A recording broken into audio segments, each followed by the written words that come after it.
Olá, bom dia. Seja bem-vindo a mais uma aula de biologia.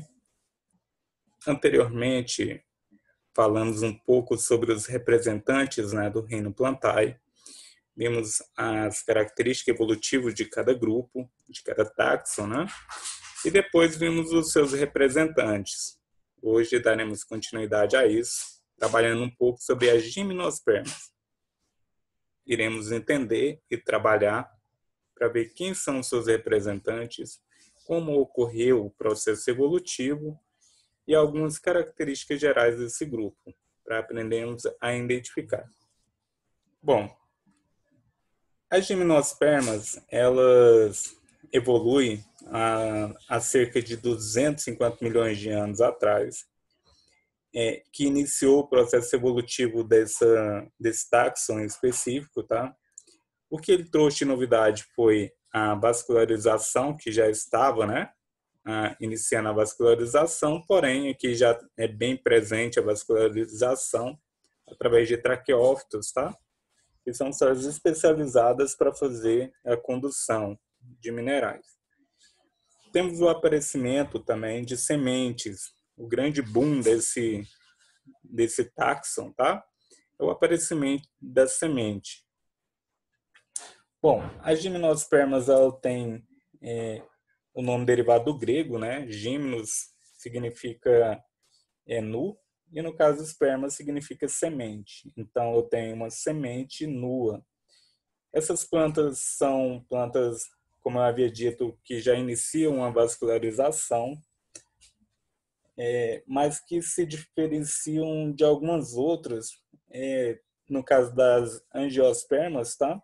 Por não possuir o fruto, né? Envolvendo a semente. Então, por isso que denomina-se as gimnospermas como sendo plantas com sementes nuas, tá? Porque ela não vai ter aquele pericarpo, né? Fazendo todo o envolto daquele fruto. As gimnospermas, elas marcaram evolutivamente o aparecimento da semente, como eu havia dito. A semente foi o grande boom, né, desse taxon. Como consequência da heterosporia, que também já falamos anteriormente o que era heterosporia.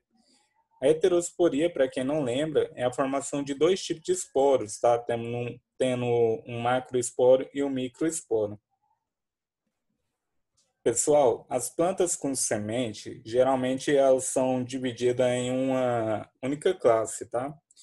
E essa classe ela é denominada de espermatófitas, que são plantas que produzem sementes. Então essa classe ela vai ser subdividida em duas subclasses, tá? Então vou ter a gimnosperma e a angiosperma, tá? Da gimnosperma para cima, nas angiospermas já vai aparecer flor e fruto, tá? Ou seja, a semente já vai ter um envolto de um fruto. Pessoal, os representantes da subdivisão, né, tanto da gimnosperma quanto da angiosperma, irão produzir, né, pólen, já aparece pólen para ocorrer a fecundação.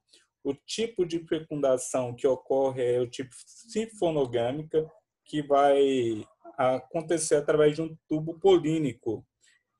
Então, nesse grupo em específico, já aparece a fecundação através de um tubo polínico, tá? Vamos falar um pouco sobre as características gerais das gimnospermas. As características já trazem essas plantas como sendo plantas vasculares, possuindo um xilema e um floema. No caso, o xilema é formado por traqueídeos, que falamos anteriormente, né, que são células que ajudam na condução, e também eu vou ter um parênquima lenhoso, tá? Esse parênquima lenhoso são células de revestimento, tá?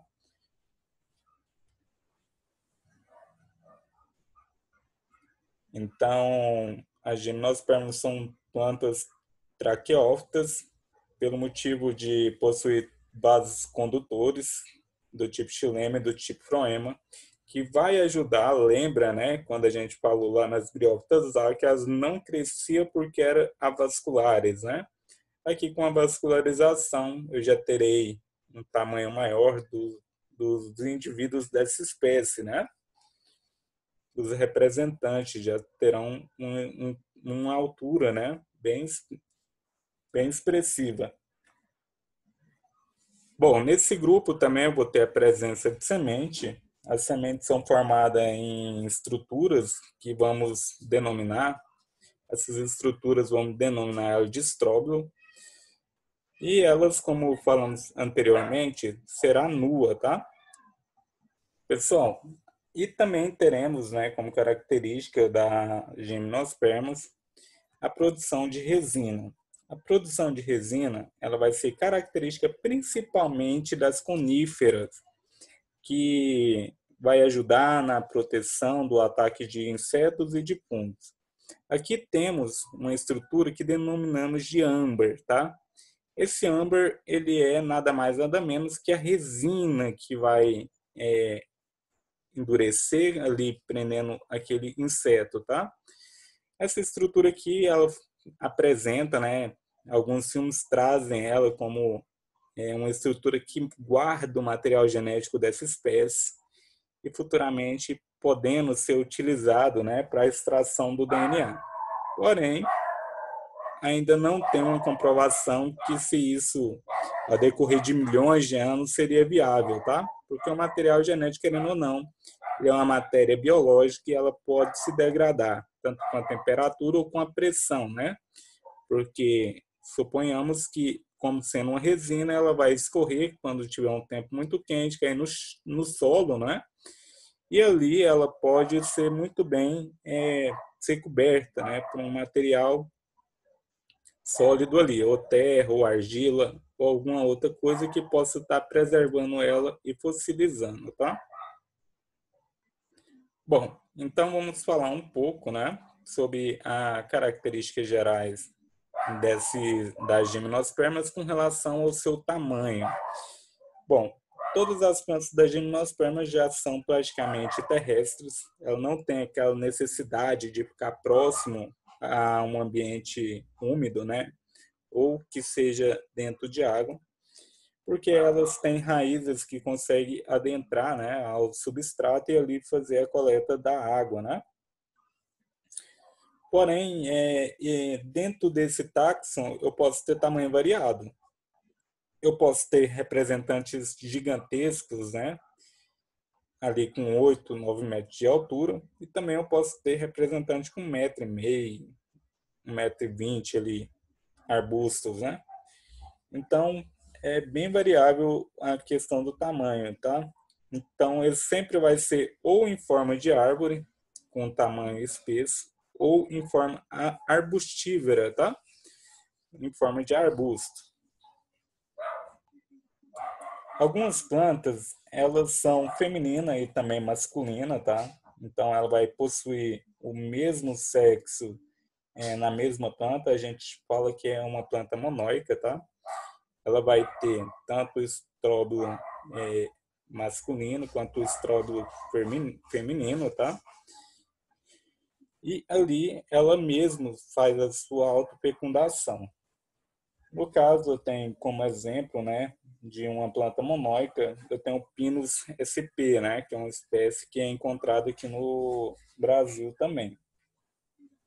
E temos também outras espécies que é de sexo separado, que denominamos de dioica, que aí no caso eu vou ter o sexo separado nessa planta, né? Eu vou ter uma planta com sexo masculino e uma planta com sexo feminino, e ali sim eu consigo fazer o ciclo reprodutivo, né, dessa espécie. Porém, quando eu tenho uma planta monóica, ela mesma, ela não precisa de um outro indivíduo, né? Porque ela produz tanto os gametas masculinos, né? Quanto os gametas femininos. Ela vai produzir o gametófito masculino e o gametófito feminino, tá? E ali ela faz a autofecundação. Bom, pessoal, então vamos falar o ciclo reprodutivo, né? Vamos entrar no ciclo reprodutivo agora, que é uma das partes mais difíceis de compreender, porém vamos estar falando. Para isso, vamos usar como exemplo o pinheiro do Paraná, que é a araucária, tá? Angustifolia, como modelo para explicar a reprodução das gimnospermas. Bom, nessa planta eu vou ter os sexos separados, eu vou ter tanto o gameta masculino, né? E quanto o gameta feminino em plantas separadas. A planta que vai aparecer com gameta masculino, ela só vai ter o gameta masculino. A planta que aparecer com gameta feminino, somente gameta feminino, tá? Pessoal, em algumas das espécies das gimnospermas, pode ser encontrados dois tipos de estróbilo na mesma planta. Falamos isso anteriormente, tá? No slide passado. Mas como que vai ocorrer o ciclo nessa planta, né? O estróbilo masculino ele vai produzir pequenos esporos chamados grão de pólen. Eu vou ter, né, uma redução meiótica, tem a produção do grão de pólen.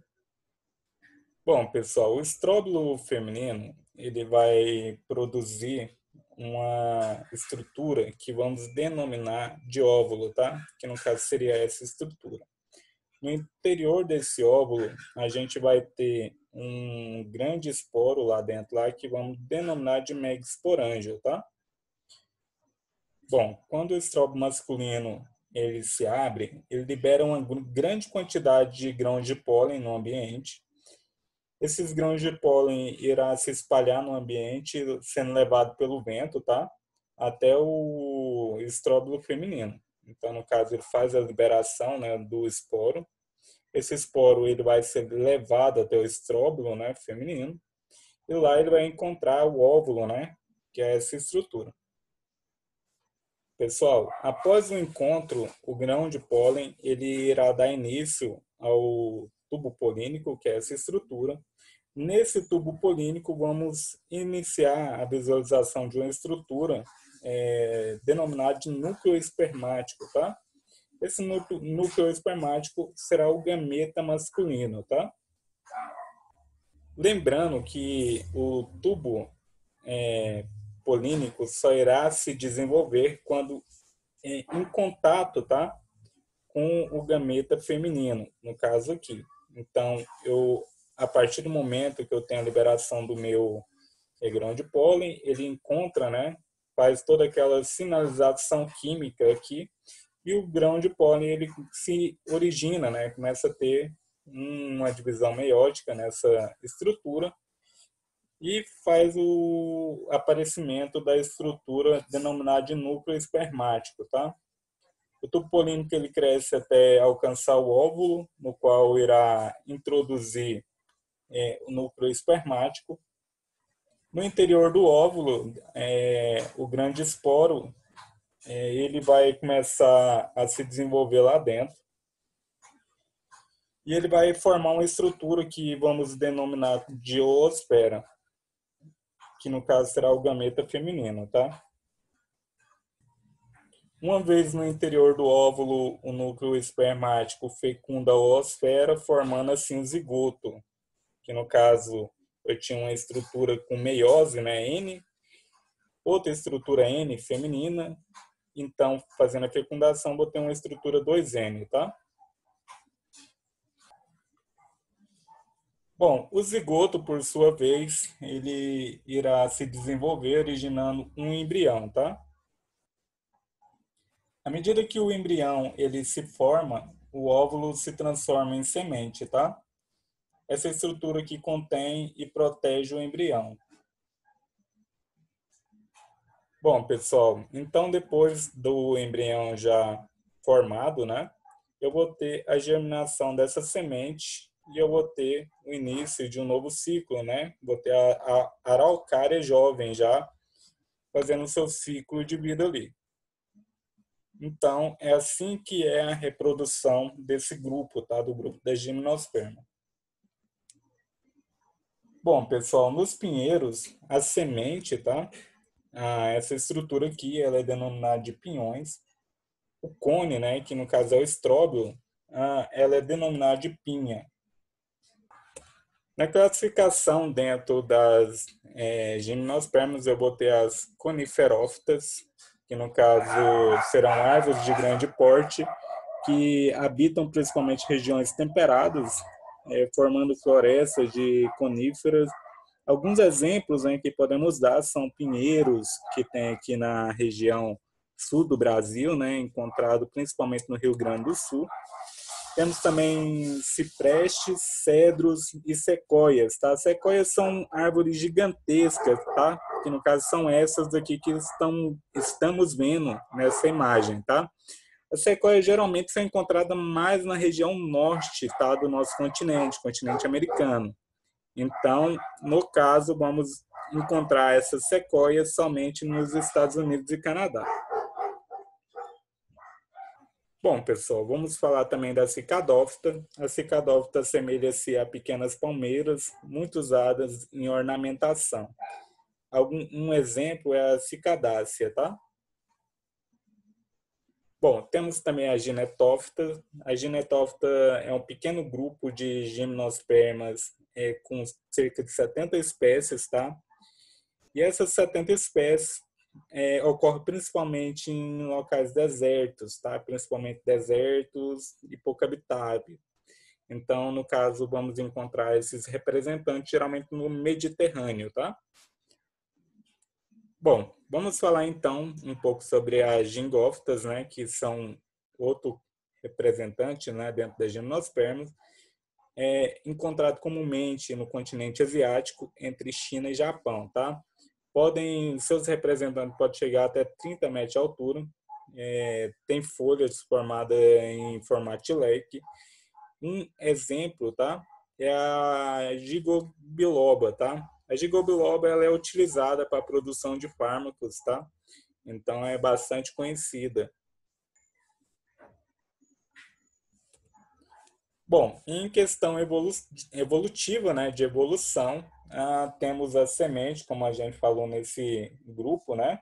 A semente ela pode ser compreendida como sendo uma espécie de fortaleza biológica que vai ajudar a abrigar e proteger o embrião contra a desidratação, calor, frio e ação parasítica, tá? Então, começa aqui toda a evolução, né? Eu tenho mais possibilidade de ambiente para ser ocupado, né? Mais nicho a ser ocupado. Então, foi um grande fator evolutivo que aconteceu nas gimnospermas, tá? Então, é isso, pessoal. Eu agradeço a sua participação. Vai até o nosso ambiente virtual no Google Classroom, observa lá qual atividade que tem que ser feita. Qualquer dúvida, pode entrar em contato comigo, que eu vou estar tirando a sua dúvida, tá? E com relação, antes de você estar fazendo a atividade, leia tudo, tá? Que está sendo pedido lá na atividade para ser feito, a maneira que tem que ser feita essa atividade. Eu agradeço novamente que você esteja participando da aula. Tenha um ótimo dia e uma boa semana, tá?